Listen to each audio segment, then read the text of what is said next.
One of the patients I never forget is this young lady. She was like 32 years old, came to see me. She had just gotten married and had a concussion 2 months after their wedding, and her personality had changed and her memory had declined. And the husband, who loved her, had taken her to many different doctors. And unfortunately, she wasn't the same person she used to be, and they had decided to get divorced. And it was a sad story.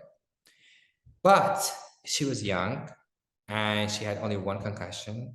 And I knew that she must get better. She had a good brain, but she had not received a comprehensive set of treatments. Somebody said she's depressed, had given some antidepressant made her gain weight and her libido was worse. And somebody else had told her that she has vestibular problems and they had given some testing for balance. She didn't have them, and this actually made her more frustrated. Another person had suggested therapy and counseling, but she couldn't think straight. And so the counseling didn't make sense because she couldn't think straight. She had difficulty understanding, comprehending things in the first place. And so when they came to see me, it was sad because this lovely young couple who had decided to get divorced because of her concussion. And I said, listen, this is not the way it should be. I promise you will get better.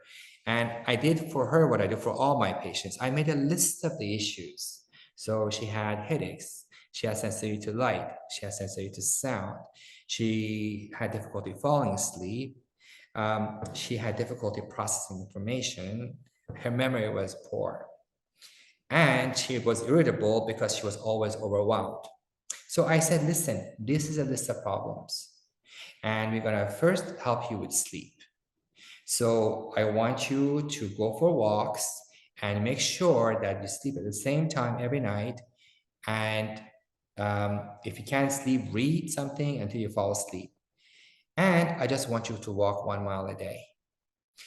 And then come see me. And then because patients come twice a week, we get to see them twice a week. So it's not we write a prescription, ask them to come 2 months later, twice a week. So, and I told her, I promise you, you will be as good as new by the time you're done here, because I've seen many patients like her. And I knew there was no reason she should not get better. She must get better.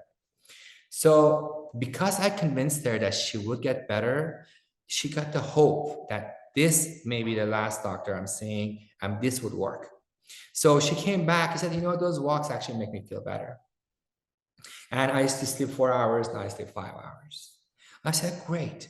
And then we have brain coaches, and through our brain coaches, we showed her how to do meditation. We also provided a form of biofeedback called neurofeedback. And so coming to our brain center and meditating and receiving biofeedback made her calmer. And our brain coaches who had seen other concussion patients told her, look, our other patients have gotten better, you will get better. So she had hope that this is going to work.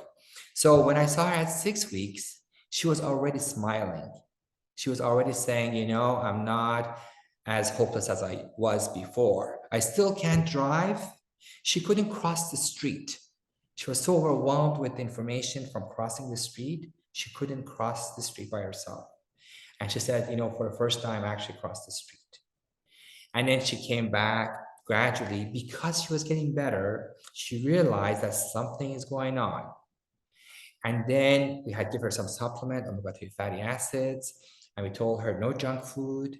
You only eat fruits and vegetables and salmon. And we also educated the husband that she's not exaggerating these symptoms. Because a lot of people look at a concussion patient, they said, you look normal, come on, honey, you have the best life, your husband is great, what are you complaining about? And I educated the husband that, her brain has been jolted and she has multiple issues that feed into each other. If you're anxious, you can't sleep, you can't think straight, you can't do your job, you can't do your job, you're frustrated. If you're frustrated, you have a fight with your husband.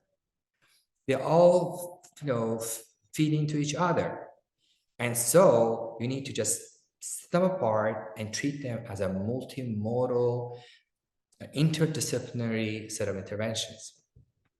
So then they came back.